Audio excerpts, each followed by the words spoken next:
Welcome back, YouTube. Chat bullied me into making a video, so we're doing it. We are going to catch up on first thoughts on Heist League and what we League started as. What we League started as was Redemption Sentries. We have some very dodge cheap gear for the most part. I actually have an Unending Hunger, but I've taken it out for the video because it's like 4.5 exalts and is worth nearly 3 times the entire rest of the build combined. So I'm just going to leave that out for the sake of the video. Otherwise, Redemption Sentries feel almost unchanged.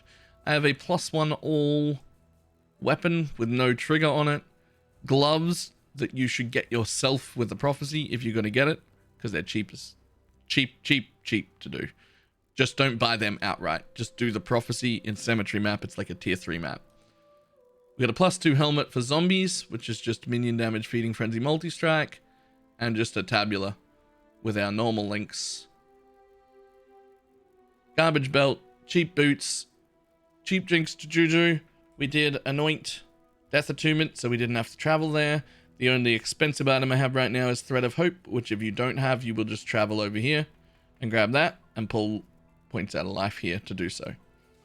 We'll link the path of building below, but basically they feel almost unchanged. What 33% redemption sentry nerf? It just doesn't seem to have an effect, at least at this level of content. As far as Heist League goes, I actually love the shit out of it. It's been really fun. My Atlas progression has been incredibly hampered because I spend most of my time doing heists instead. We've resorted back to the Atlas today purely because there's a patch to stop some of the crashing, and we thought, well, might as well progress the Atlas a little further and just gather some contracts in the meantime. But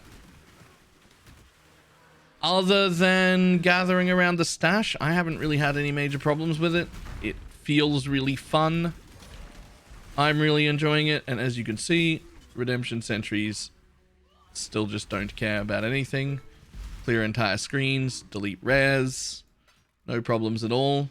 I can't help but notice that most of the necromancers on PoE Ninja are using slave drivers because they were worried about the nerf to Redemption Sentries and presumably just never tried them because we're good.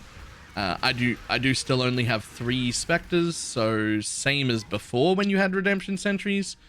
The total clear when you've only got 3 of them is a little low just because they attack relatively slowly, and that's an interesting flashy little bug on my character.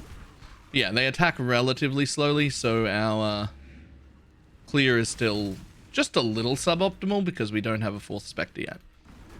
I do have a +1 specter chest, but all it's doing is eating all of my fuses and not linking. And yeah, that's pretty much it. They're fantastic. Do not worry about the nerf at all. As far as we've had a bunch of questions on how to level it, I personally leveled with zombies and SRS. When I got the Spectre gem, I picked up Carnage Apes for frenzy charges and just used them until I got to the point where there were slave drivers.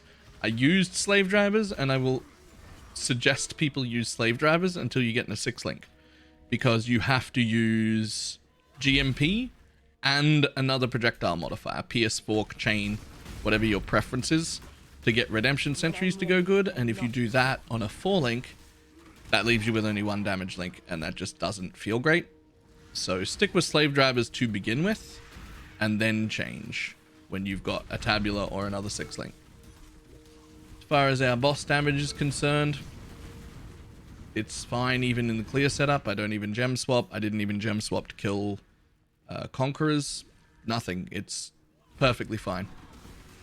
I do have some gem swaps, but my personal preference is usually Pierce or Fork this early, purely because they at least have more projectile modifiers, both of them. whereas chain has less. I like chain the very best. When you do enough damage, chain or woke chain becomes my favorite. But really early when you're undergeared, I prefer to stick with either pierce or fork. Yeah, so that's that. It gets a lot quicker when you've got an unending hunger, which I do, but we had to showcase it without it because that's way too expensive. And